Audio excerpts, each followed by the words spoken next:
Et salut c'est Lilo pour la chaîne Moto63. Aujourd'hui on se retrouve pour le moteur KTM qu'on est en train de remonter.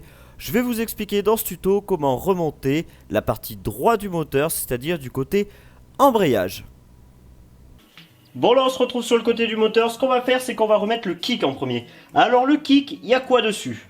Par quoi on va commencer? On va commencer par remonter l'arbre de kick. Alors c'est très simple. Là vous avez votre kick, vous avez un engrenage, un ressort, et là vous avez une autre pièce. Sur cette autre pièce, vous avez un petit point là. Vous avez un petit point là aussi. Il va falloir aligner ça ensemble. Donc voilà, c'est très simple. Le petit point ici, avec ce petit point aligné. Vous ne pouvez pas vous tromper. Ensuite, dessus, vous avez une petite rondelle. Et vous avez un ressort. Et là, comment va-t-il falloir le mettre? Là, il y a une petite encoche. Il va falloir la mettre derrière cette petite patte. Alors ce ressort, il était attaché par une petite patte avec un vis. Pareil, ici, c'est comme les carters, il faut 10 Nm, c'est-à-dire 1 m/kg. Alors là, on va remettre la roue libre. Alors, pour les modèles avant 2002, faut se mettre en poids moraux. Pour les modèles après 2002, pas de souci, il n'y a rien à faire. Là, vous allez mettre la petite clavette. Vous allez venir mettre votre roue libre. Donc, je vous explique pas comment ça fonctionne. La clavette dans le petit trou.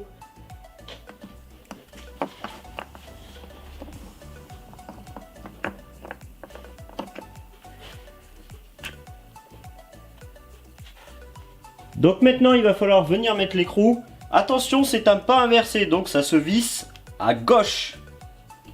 Pour pouvoir serrer l'écrou, vous prenez déjà une clé dynamométrique, c'est à 120 Nm, dont 12 m/kg de couple. Et pour bloquer le vibroquin, ici, il y a une petite vis, elle s'enlève. Vous avez un petit cran dans le vibroquin que je vais vous faire voir. Il suffit de caler la vis dans ce cran pour que le vibroquin ne bouge plus et pouvoir serrer tranquillement. Vous avez un petit cran juste là. Alors c'est difficile de vous montrer en même temps. Juste ici. La vis elle est donc juste ici, vous voyez. Et elle va venir se mettre, comme je vous disais, sur ce petit cran.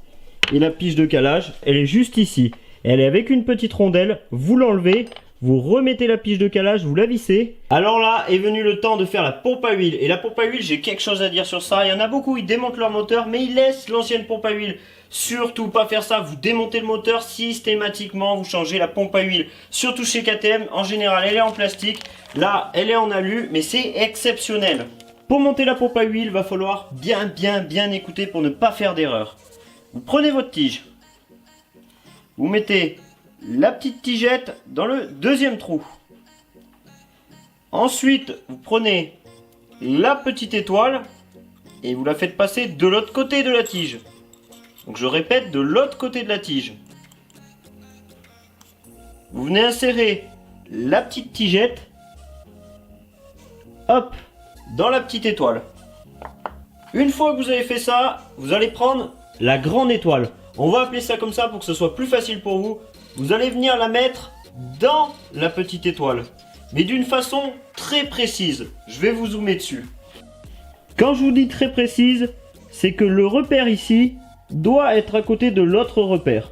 Et voilà, elle est bien mise. Ensuite, vous allez venir l'insérer. Et voilà.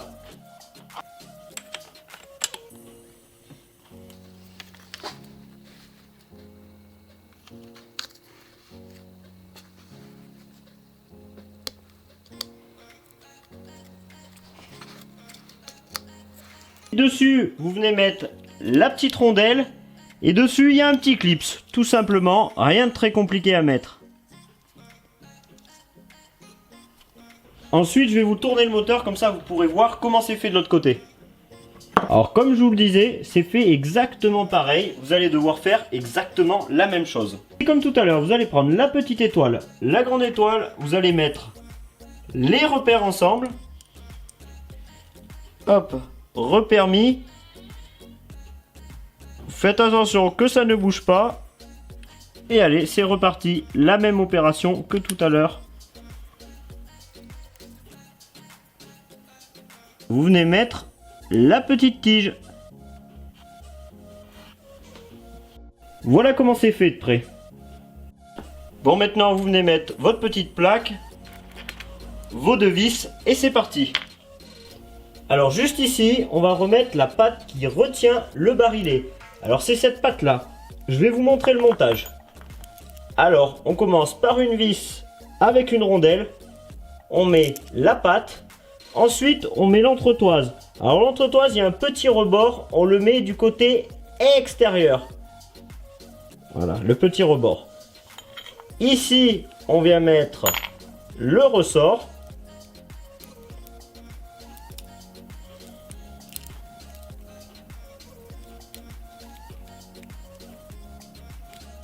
Il faut qu'il soit crocheté sur la patte.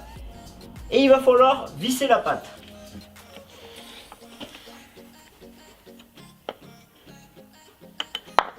Cette petite vis, il faut la serrer à 6 Nm.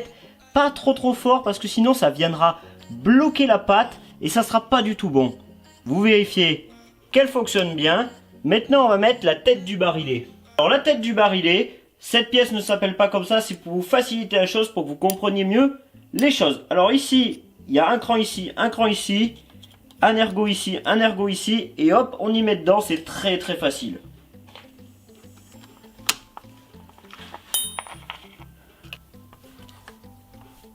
Bon, vous serrez pas ça comme des fous, parce que sinon, ça risque de foirer. Tranquille, c'est de l'alu, et de l'alu très tendre.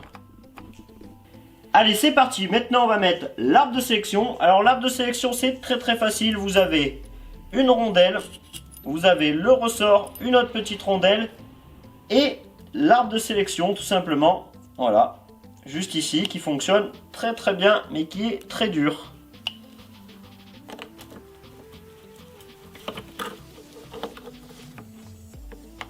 Et là, hop, elle va venir se caler tranquillement et très facilement. Bon, j'essaye de vous faire voir deux différents endroits pour que vous puissiez bien voir comment se montent toutes les parties. Pensez à bien graisser toutes les pièces quand vous les montez. Moi, je ne vous les graisse pas pour vous faire voir le montage, mais après, regardez, je vais vous rapprocher. C'est toujours très bien graissé. On vient mettre la petite tige, la cage à aiguille. Hop. Et on va mettre l'engrenage dessus. Alors maintenant, je vais vous montrer comment mettre tout l'embrayage. Alors, la petite rondelle en premier, surtout pas l'oublier. J'ai déjà vu plein de fois en démontant des moteurs des mecs qui avaient oublié cette petite rondelle. Alors en soi, c'est pas très grave, mais elle y est, c'est KTM l'a prévu pour qu'elle y soit, donc elle doit y être. Ensuite, vous mettez votre cloche. Par contre, vous graissez bien avant de la mettre, hein. Vous graissez bien les cages à aiguille, bien comme il faut, je le répéterai jamais assez. Quand vous montez quelque chose sur un moteur, faut graisser.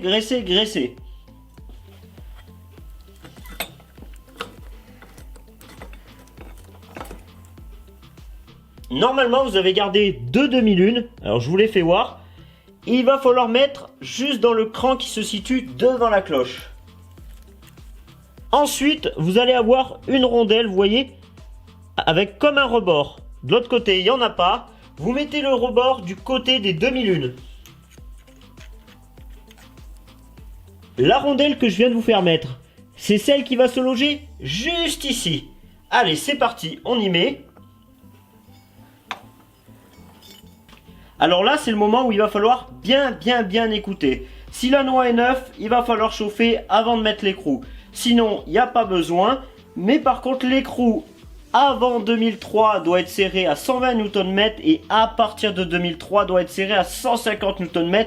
Donc ça doit être vraiment serré très fort. Alors là, la rondelle qui empêche que l'écrou se desserre. On va essayer de trouver la trace pour mettre exactement pareil qu'à l'époque.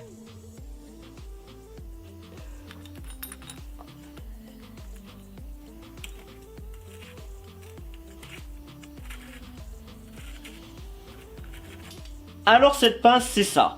Tout simplement, vous voyez. Vous pouvez en trouver dans divers magasins de bricolage, il n'y a pas de souci, il y en a partout.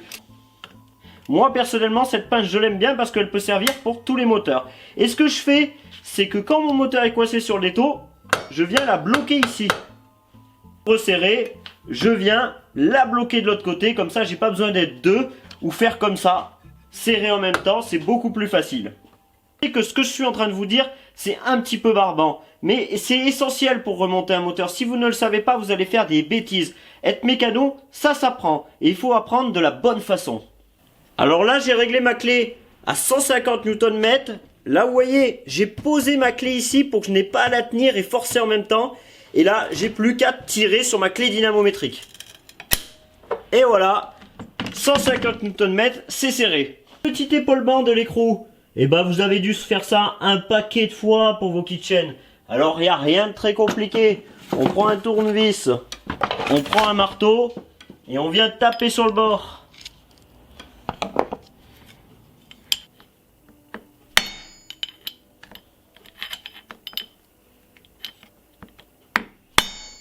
Bon là on va remettre ce qui s'appelle les disques d'embrayage, je vais vous faire voir comment les remonter. Les nouveaux disques d'embrayage, je les ai mis dans une petite gamelle à tremper dans l'huile. C'est très important de faire ça. Alors, en premier, le disque plein. Hop. Ce qu'il va falloir faire, c'est que vous avez plein de petites entretoises qui vont juste ici, trempez-les dans l'huile et vous les mettez toutes chacune à leur tour. Donc comme je vous disais, un disque plat, allez hop, un disque garni. Bon alors c'est vrai, pourquoi j'ai pas mis les anciens disques garnis? Alors je vais essayer de vous faire voir, je vous l'ai fait voir pendant la vidéo de démontage. Voilà. Vous voyez les bords, ils sont complètement morts. Donc j'ai changé, ça vaut pas le coup d'y laisser. Du coup, là il y avait un disque garni, un disque plein.